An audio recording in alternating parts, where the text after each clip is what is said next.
Virginia Senator Mark Warner visited Old Dominion University to speak directly with local military families. Now, this comes after the record-long deployment of USS Gerald R. Brianna Fallon has details from Norfolk.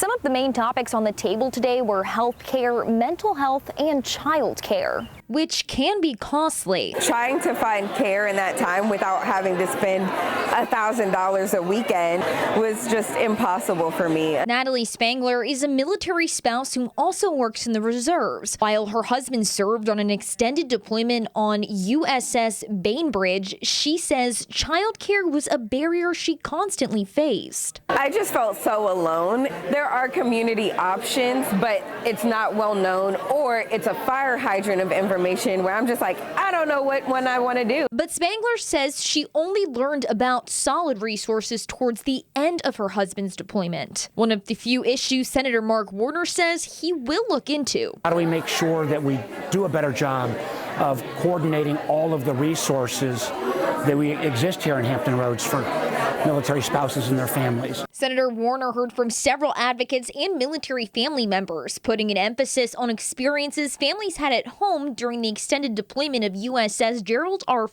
Senator Warner also spoke about the impact the extended deployment had on the service members themselves, especially following the fire and maintenance issues on the ship. Senator Warner says he plans to host another similar roundtable in the near future as he works to address these issues active duty military families say they face during deployments.